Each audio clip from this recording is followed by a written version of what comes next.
lot of signs around, and I understand what you're trying to say. I get it. I can read them. But I would really like you to please put them down on the floor so that the people behind you can see. I think that that's the least we can do to be respectful to our fellow citizens. So if you would do that for me, that would be great.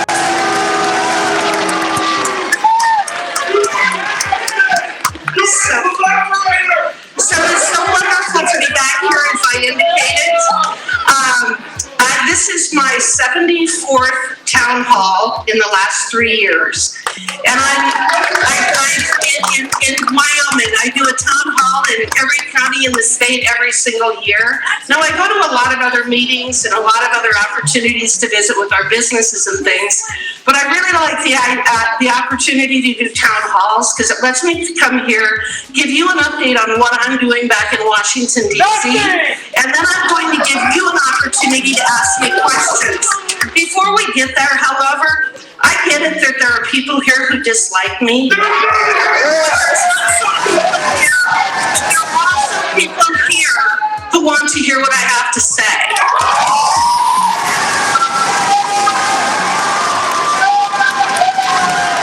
And if you have so little respect for our process and for our then I would ask you to leave. I'd also ask one other thing. I've heard several of you say horrible words out there already. There are children present in this room, and I would request that you please show some respect for the office and for your fellow citizens. So what I'm going to do is I'm going to talk about what we've done back in Congress. The first law of the 119th Congress that was signed by President Trump was called the Laken-Riley Act. It is a product of the Judiciary Committee, of which I am a member. And what it does is it mandates detention for illegal aliens arrested for theft, assault of a police officer, and other crimes resulting in death and serious injuries. As many of you probably recognize, this was named after that beautiful young nursing student in Georgia who was so brutally attacked by an illegal alien. On February 25th, I voted in favor of the House budget resolution. Okay, so here's what we're going to do for the people in here who are incapable of controlling yourselves. I'm going to give you 30 seconds to just scream it out of your system. Come on, go ahead, do it. What, you don't want to scream now? You're not capable of screaming now that I've invited you to do it? So the budget resolution that we voted on February 25th, that actually instructs Congress to enact at least $1.5 trillion in mandatory savings. It provides up to $300 billion for border security. It prevents $4.5 trillion in tax hikes, and it exceeds the limit by $4 trillion. It does not make any funding cuts. It does not create any new funding or change policy, and it is a blueprint for our budget reconciliation process. On March 11th, I voted in favor of the continuing resolution, or CR, which extends this year until September 30th. It keeps the lights on for President Trump and Doge to continue their work.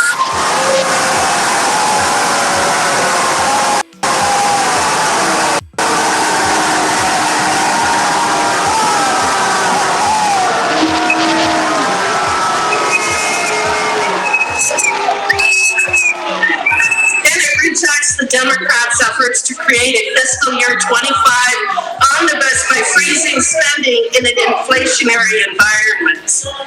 It also rescinds $30 billion in agency slush funds. It provides $485 million for alien detention and removal. And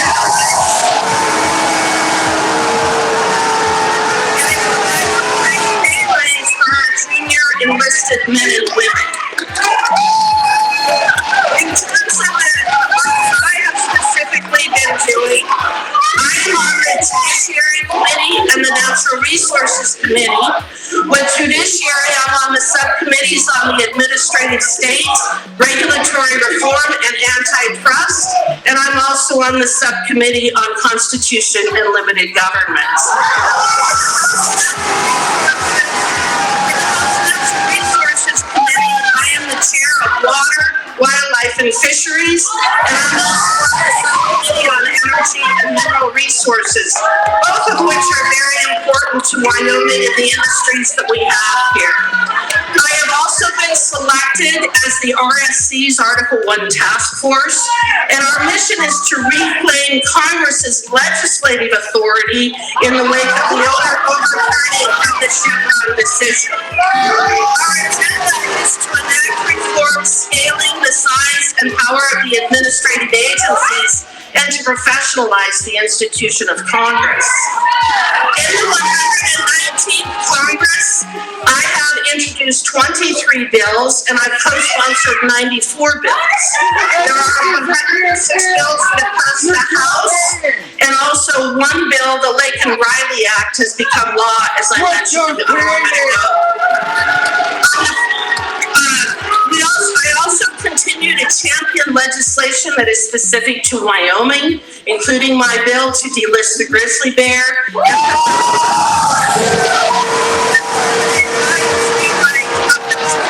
Rock Springs RFPs. In terms of administrative reform, again, I've been advocating for a legislative agenda to accomplish the goals of the Article 1 Task Force. One of the things that I've done is introduce a bill called the Regulatory Cooling Off Period. What that does is it slows the rulemaking process to increase participation and awareness of the citizens so that they can participate. I've also introduced what's called the 7th Amendment Restoration Act. What's happened over the years is that the variety of federal agencies have created what are called administrative law courts or administrative law judges. The SEC is one, the Securities and Exchange Commission is one that uses this tactic quite a bit. And what they do is that if they were to bring an enforcement action against one of the individuals in this room, they try to bring it in front of an ALJ, and oddly enough, they win their cases about 92% of the time in front of ALJs because they're all wearing the same jersey. Whereas what my bill allows is that if an agency brings an enforcement action against you, you can remove it to an Article 3 court as required by the Constitution and request a jury trial. One other thing that I've been working on, and if you've been reading the Cowboy State Daily, I think that what you will have heard about is the work on the dealing with the Postal Service and making sure that we are able to retain adequate and reliable postal service right here in Wyoming. So the plan of action was actually to remove all processing and distribution centers from the state of Wyoming, which would have forced all of our mail to be processed out of state. In one instance, we were able to show that a letter being mailed in western Wyoming to eastern Wyoming would have had to go through 4 states. So we're trying to protect our postal service right here in Wyoming, and we've made some real progress in that regard. About 2 weeks ago, the Postal Service announced that they are going to be keeping their processing center in Casper and Cheyenne, and they're going to be investing millions of dollars into both of those facilities. So I'm very excited about what we've been able to accomplish.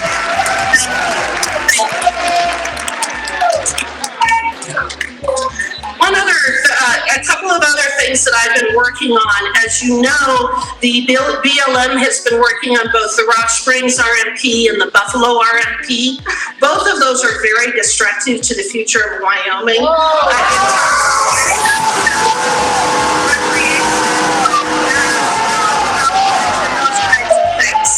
So we have been working to introduce bills so that legislatively we can modify both of those.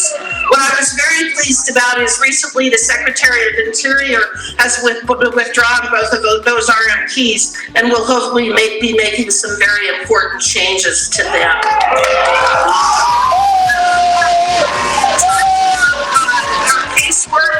What I do back in Congress is one thing in terms of the legislative process that we follow, introducing bills, the committee work that I've I've been involved with, working with other legislators, writing letters, doing oversight of the agencies and that sort of thing. But another very important aspect of what we do is our casework. And that's done primarily right here in Wyoming. So far, since I've been in Congress a little over 2 years, we have opened 3,200 cases. We have resolved 3,032 cases. So I'm very pleased at the number that we've been able to resolve. And so far, we have been able to return 2 individuals in Wyoming, not agencies, not governments, but we have been able to return money to constituents, citizens right here in Wyoming, $5,454,559.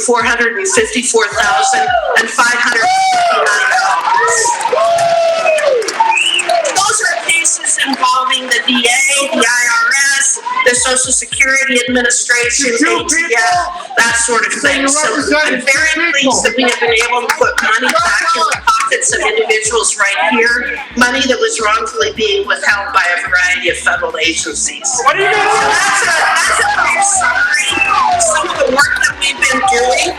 As I said earlier, I'm sure happy to take some questions. We've got some questions here in the audience. I believe right over here in the blue shirt. Yes. I don't know if you can see me very well back in the shadows here, but I served with you in Congress from the state of Colorado. I'm moving to Wyoming because I have family here, and I'm really looking forward to making Wyoming my new home. But I want to tell the people here, because I served with you for the last 2 years before I retired, that you have an amazing reputation.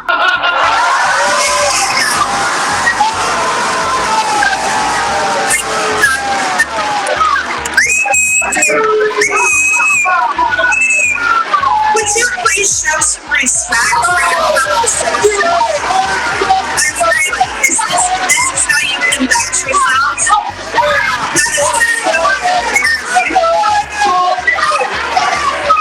Thank you. You're insulted by intelligence. You didn't come here for your campaign.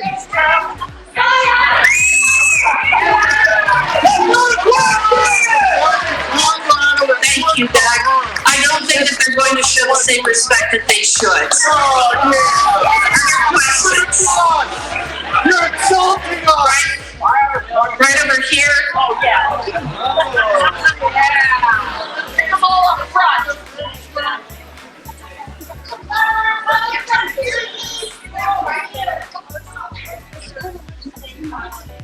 We get a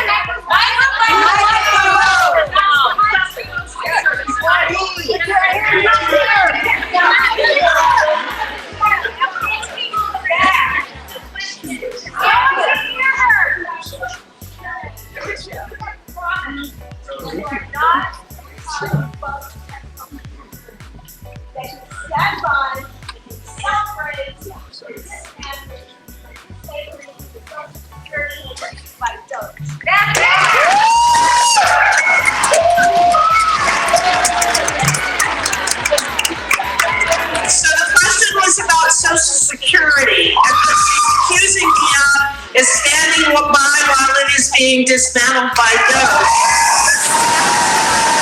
100% untrue. Absolutely 100% untrue. No, not dismantling Social Security. If you require reconciliation, we are not allowed to touch Social Security. So I would request that you actually watch some accurate TV and read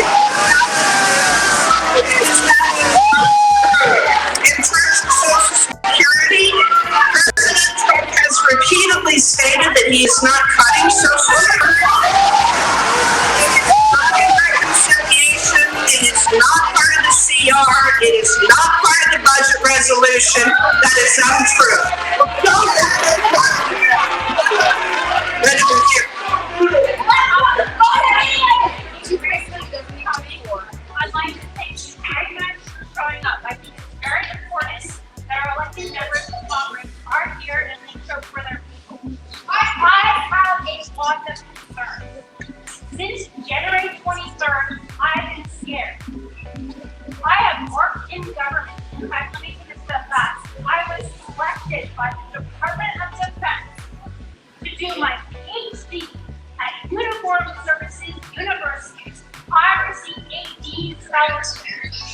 after that, I decided to technology college develop.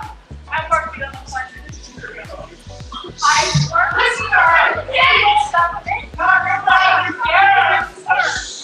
every single day. We get unsigned emails from supposedly OPM. I want to ask you, when you go to work, are you scared? Are you getting those emails? Do you know what those do? Yes, I know what Doge is doing, and no, I'm not scared.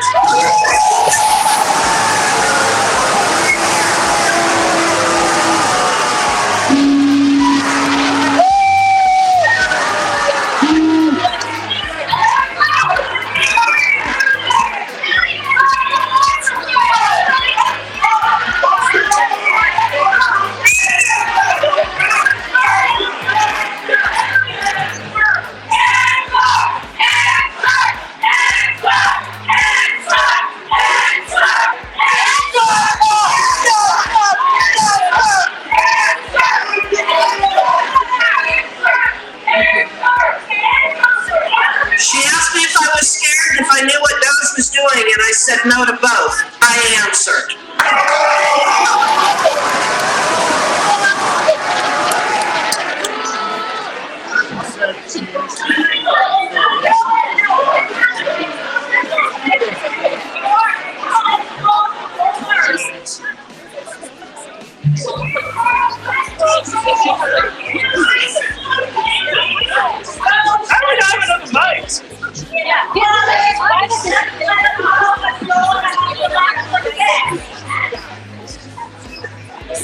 You don't have a mic in this place, and there's only like 8 questions.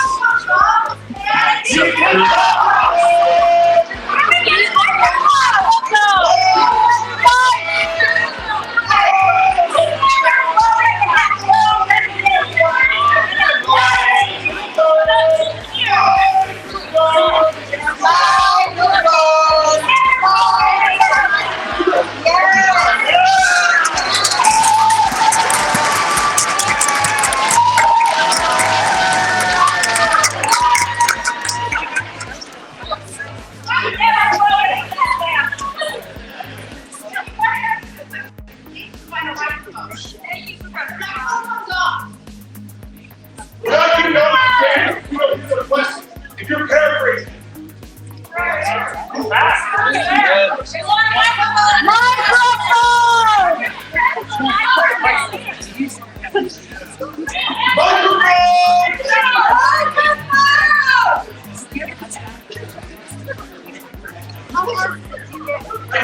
I was just asked what was going to happen to Grand Teton and Yellowstone National Parks. And just so that you know, we've already checked with the Department of Interior, which is, those parks are within the DOI. The seasonal, they are already in the process of hiring 5,000 seasonal employees. So they are already, in terms of the number of people who accepted the buyout, if you will, that's a fairly insignificant number, but they already are hiring as many as 5,000 seasonal employees. The National Park Service will be fully staffed for the upcoming season. I don't have any doubt that one thing that they keep in mind, that under previous administrations, the Park Service, U.S. Forest Service, they have billions of dollars in backlog. That was never taken care of by the Biden administration. You want to tie on to that, so there's never any issues with these agencies in their housing. Yes, sir.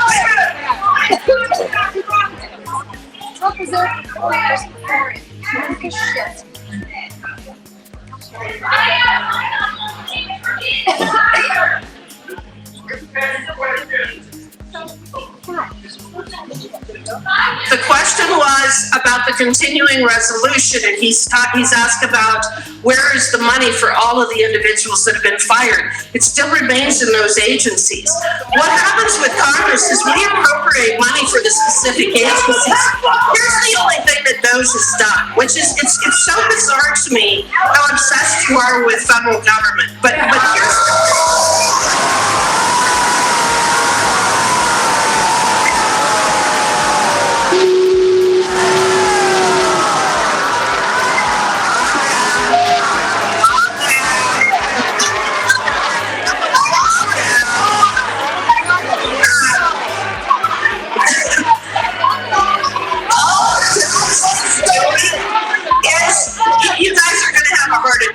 if you don't calm down. I'm sorry. Your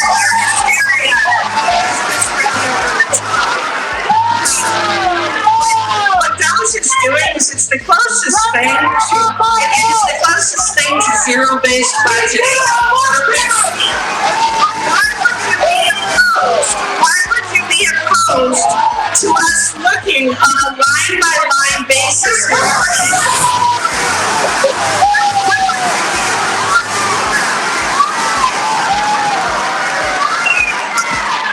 Congress has something to do with those. Nothing. None of our government has anything to do with those. It's a private guy and his 25-year-old boss. And nobody looked line by line at anything. Why can't you tell the truth?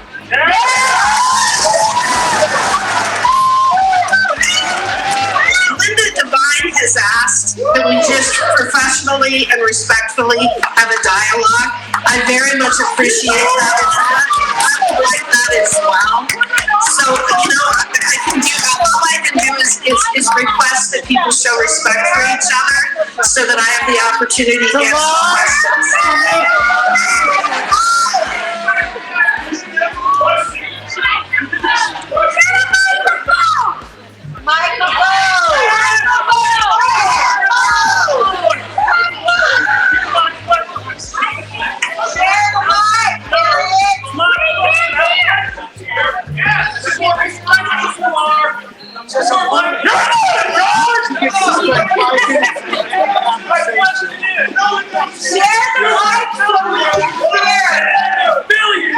To make its bases around the world resilient to climate change.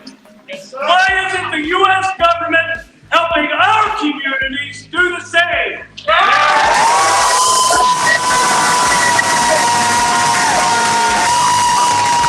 I guess what I ask is how much more money would you like us to waste on that?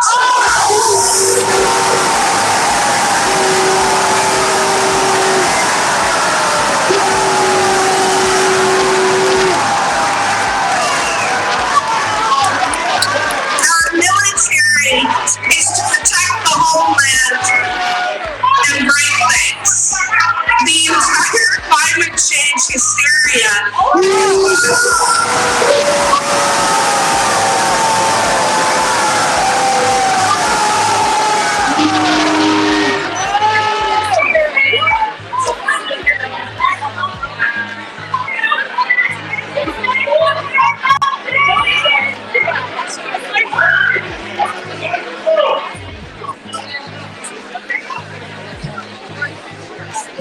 This person would like to know how I am going to help protect the rights of trans and non-binary people.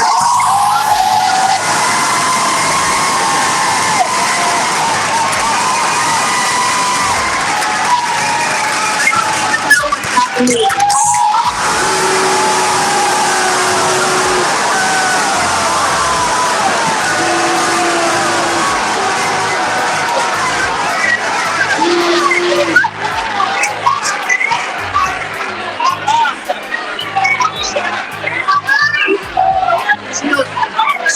She's being disrespectful and yelling, just like Trump did all that bullshit. Yes, it's we're not being disrespectful.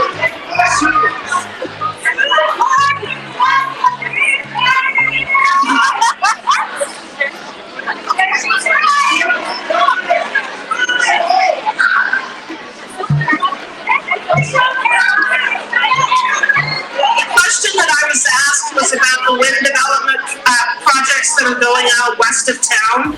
My understanding is that there are two separate projects. One is on federal land and one is on private land. The order that was issued by the president would really only apply to the one that is on federal land. And I believe that the one on the private land is probably moving forward to some extent. I don't know the status of that project. So it's just, I don't know what kind of permitting is being done with that. But I believe the one on the federal land has been staying at least for a period of time. That's two in a row you don't know anything about.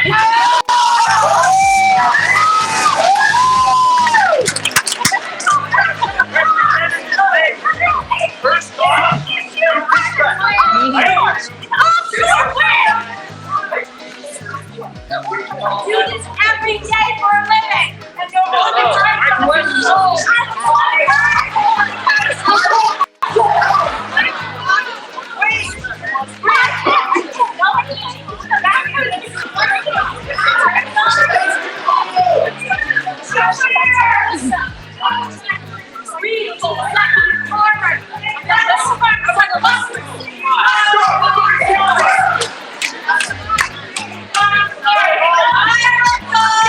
Thank you.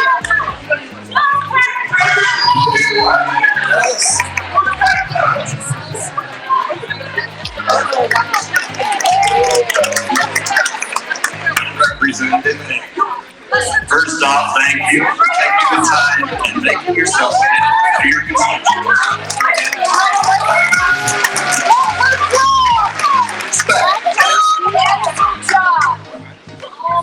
My question concerns the First Amendment to the Constitution. I know where I'm at. Yeah, I'm getting there. My question is this: how do you claim to be upholding the Constitution if you won't stand against the actions of the current administration that bans select news agencies and press briefings, or when the current president declares protests that speak against his interests illegal? When a student from Columbia University and Albany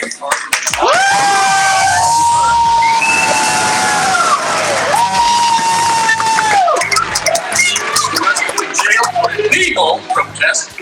This looks to me like 4 of the 5 freedoms that are protected by the First Amendment are being penalized rather than protected. The right to petition the government.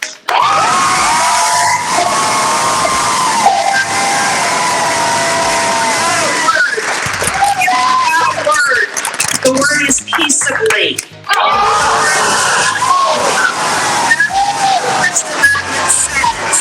Restriction of property, preventing people from attending classes, attacking government groups, calling for violence, calling for the end of civilization,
question. I'd love to have a dialogue with you. They won't allow it.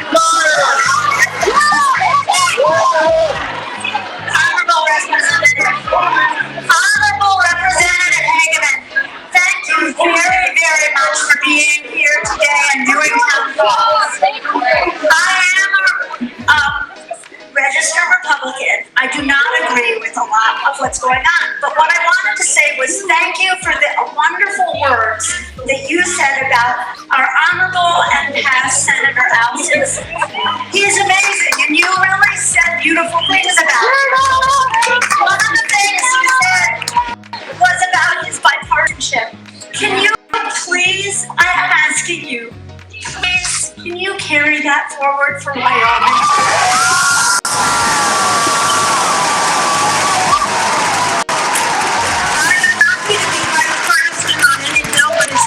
Interests of the United States of America.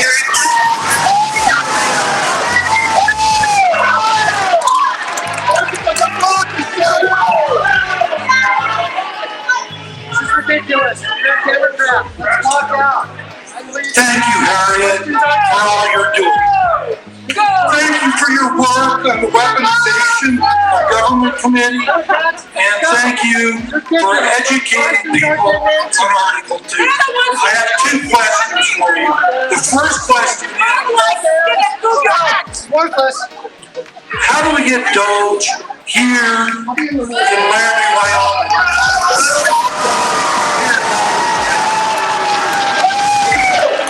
We have a city manager that makes more than you do. We have a city yard that was supposed to cost $4 million and cost $30 million. Waste, fraud, and abuse.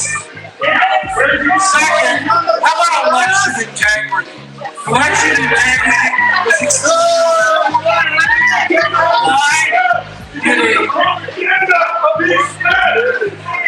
Why did a city councilman able to handle and process ballots? When I turned that complaint in, the county sheriff didn't investigate the criminal. How about if I focus on your first question, which is about Doge? Thank you. And the question is why you can't have Doge right here in your community? That's up to all of you.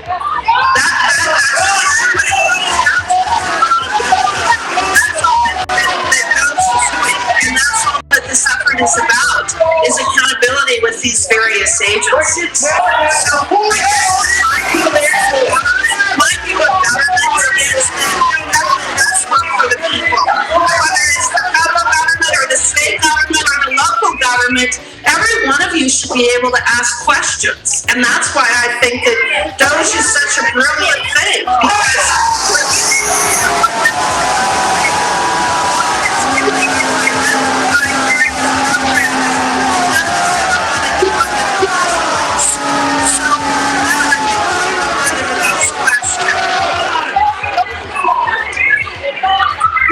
Which part of the Congress put together Doge? Within the public school system, my sister, who's recovering from brain cancer, has an IEP through the school system. I know that cuts to the Department of the Education will affect people like me and my sister. And I asked an employee, what are you going to do about the youth and the future of our country?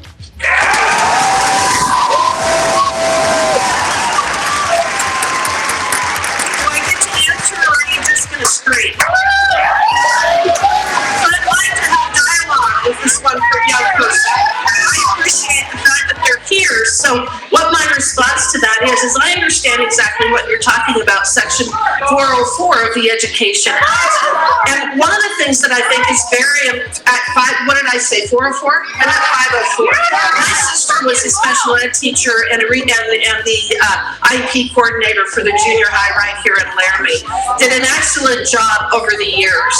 And what I'm advocating for, and what I've advocated for a long, long time, is that our educators right here in Laramie, Cheyenne, Lusk, Torrington, Worland, Jackson, they are phenomenal at educating our students.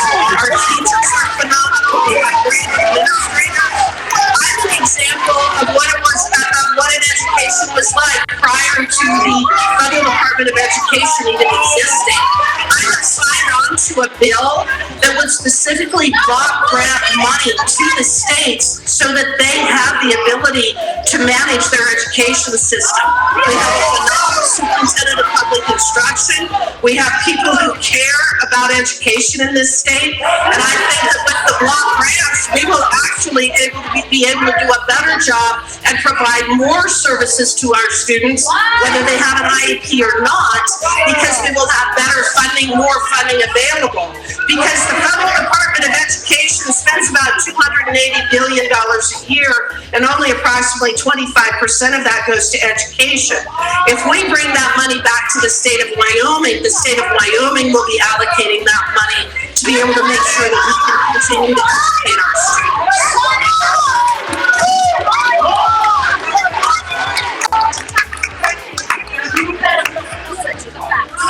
I'll send you the facts.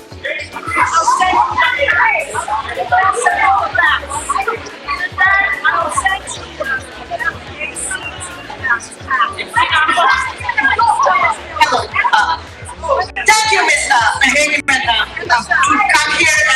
questions. Last time when I was here at the Albany County Library, you said you were working on a comprehensive budget for the United States government. And it has been 27 years. I think the last time was 1997 when the government actually passed a comprehensive budget for the year. We are like kicking the can down the road every few months. This is like we have at least $36 trillion in debt. Like, what is the plan? And now that President Trump has the House and the Senate, though it's a Senate, do we have not is it not owed to the representatives, to the people, to have a comprehensive budget planning where that can move the country forward? So thank you for that question. Actually, last year, the House of Representatives passed 7 of 12 budget bills and sent them to the Senate. But the Democrat-controlled Senate refused to take them up. So they tried to do an omnibus spending bill in December, and we refused to do that. That's why we did the continuing resolution. And what the CR does is continuing spending at the same levels as it was a year ago. That isn't any way to govern. I agree with you. That is not what we should be doing about budgeting. That's why the February 25th vote was so important, because both the House and the Senate have now passed budgets. There will be crossover, and we will be working to reconcile those so that we have a budget package that can go forward for the 2026 year. But that's also why we're working on reconciliation. And what budget reconciliation will allow us to do is go in and, I'm hoping, change the trajectory of where we are in this country with $36 trillion in debt and rising. I first started paying a lot of attention on our debt in 2010. In 2010, our debt was $10 trillion. Within 15 years, it is now pushing $40 trillion, meaning it has gone up $25 trillion in 15 years as compared to $10 trillion in the previous 225. So clearly we need to be doing something different with our budgeting, which is what we're doing right now with the budget we passed and with what we'll be doing with budget reconciliation.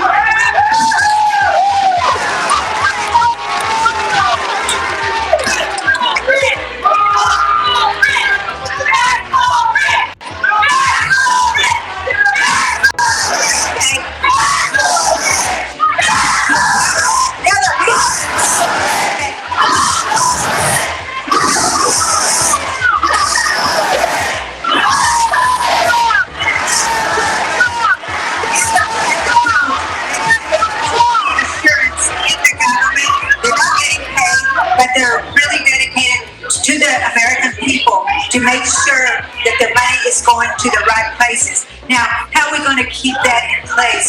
It's only going to be an executive order for right now. How are we going to do it permanently?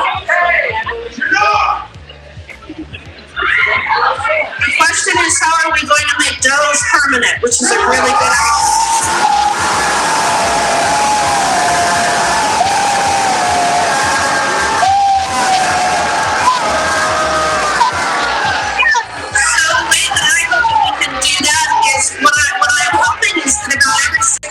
We can get a report from DOE's that identifies the various agencies, agency by agency and program by program. Again, this being a zero-based budgeting program, that we can identify those programs that can be presented to Congress. We can then pass legislation specifying which of those programs and which of that money will be cut from the budget. So I know that we're going to be working closely with the White House and with this so that we can actually cut the spending the way that we need to. Thank you.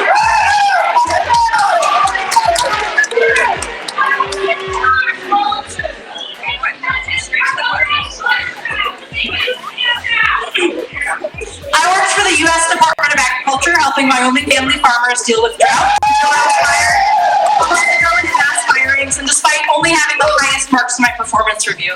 In a state where so many farmers rely on government programs for drought and disaster relief, Trump's plans to cut these programs and the people who administer them, coupled with the tariffs, will decimate Wyoming farms and rural communities. What are you doing?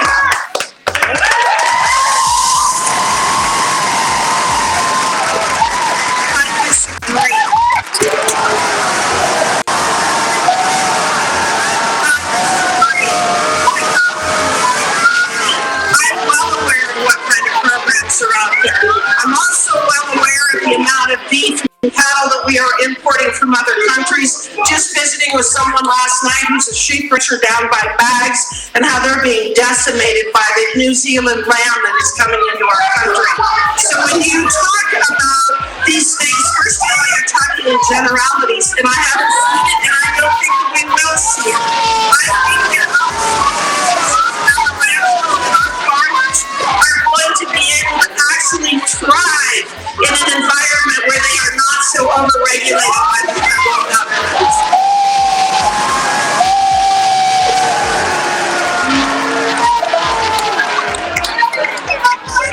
My question is in regards to the separation of powers among our three branches of government. Our Constitution gives Congress the power to decide how federal funding is spent.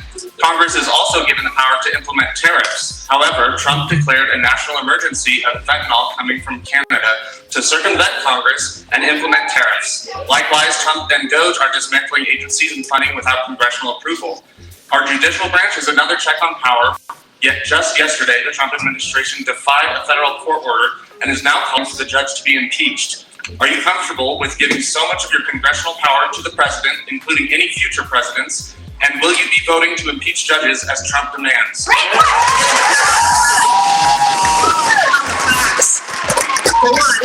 And as far as that's the very purpose of the Article 1 task force, yet you have a lot of people in here screaming and going about that. I think that the legislative branch ought to be taking its power away from the executive branch. What I find so interesting now in this discussion, though, is over the years I have been pointing out that the executive branch has become all powerful and that we have given way too much power to executive agencies and the unelected bureaucrats. Yet now we have a situation where you have a president who is coming in attempting to shrink the size and scope of the executive branch, and you have judges and apparently individuals right here who do not believe that the president even has the authority to do that. So for those of you who are constitutional scholars in here who actually understand the separation of powers, the fact is that that's what I'm trying to do with under my Article 1 task force. But I'd also say this: which branch is in charge of foreign policy? Isn't that the executive branch? In terms of, yes, it is. Yes, it is.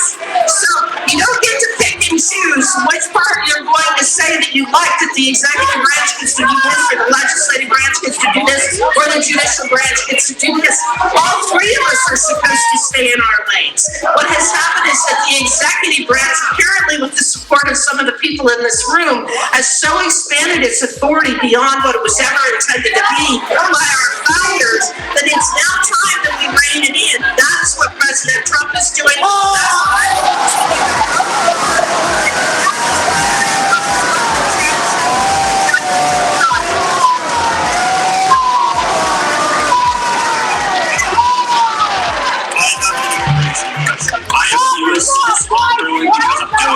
The State Department does not recognize my U.S. citizenship, which my parents came to the U.S. inspired by George Bush for a freer life from the communist country of Russia.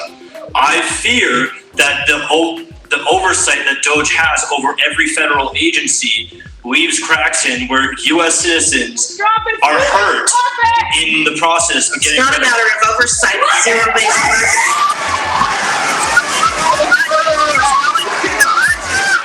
each of these agencies and looking at the money is being spent. I just can't figure out why that would be something that you would be opposed to. That's just like this. There are questions. We've got other people who have questions. That was his second question. What's the problem? You didn't let him finish the question. Alright, so the question I want to ask is about the Pilot Butte Act, and mainly is because you're not working with the sovereign tribes like you should be. I don't need another situation in my state.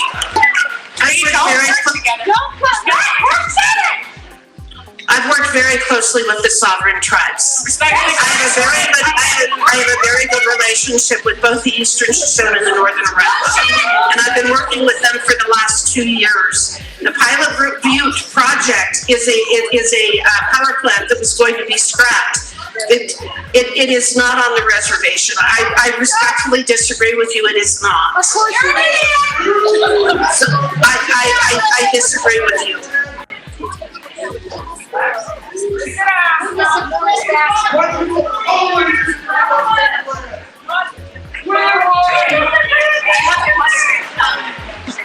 What's your government's plan for the Palestinians? Haven't you had enough blood on your hand?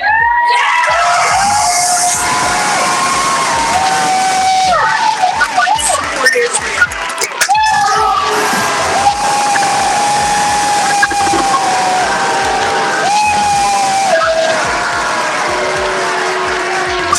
October 7, 2021 was barbaric, never should have happened.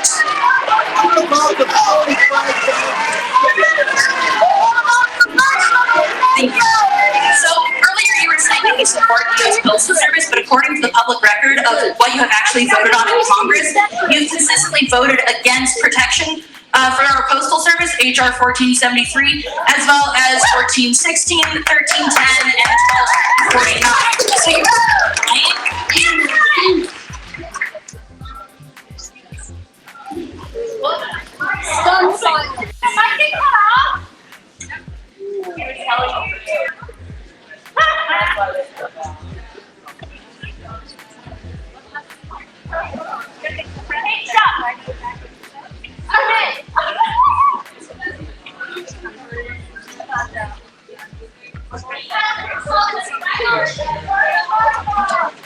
So, the Postal Act is a bill that I introduced. It prohibits the U.S. Postal Service from closing, consolidating, or downgrading a processing and distribution center if such action would leave a state without one. The Inform Act, which I also am a sponsor of, enhances transparency by requiring the U.S. Postal Service to post physical notices in affected post offices when requesting an advisory opinion from the Postal Regulatory Commission, ensuring the public is informed about proposed changes, impacts, timelines, and opportunities for input. The Postal Processing Protection Act, of which I'm also a sponsor, requires the U.S. Postal Service to follow the same rigorous standard and procedures for closing or consolidating, sorting, distribution, or processing facilities as it does for storefront post offices under existing law. I also have sent several letters to the U.S. Postal Service asking I've also sent several letters to the U.S. Postal Service requesting that they not downgrade the service of the state of Wyoming. And I have also met with, and my staff has been meeting with the staff of the U.S. Postal Service to make sure that we can protect the service here in Wyoming. Thank you.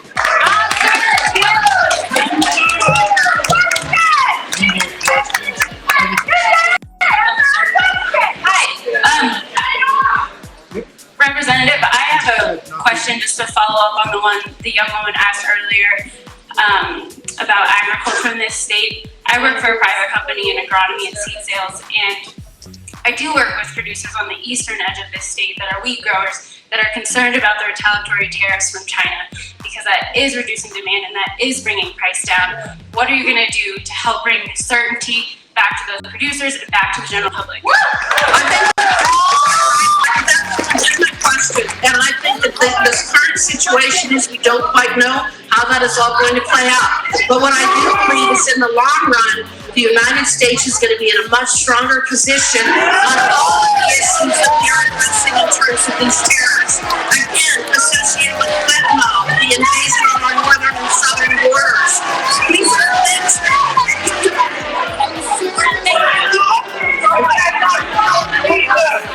I believe that all of our farmers and ranchers in the long run are going to be better off without having the competition, the unfair competition that we have had from other countries up to this point. There are tariffs already imposed against the United States and our products. It is absolutely reasonable for us to try to level the playing field.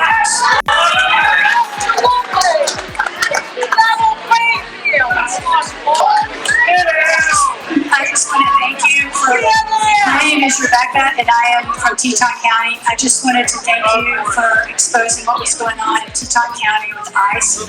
I have a daughter that's a freshman in high school and they have gang fights every day. We have drugs,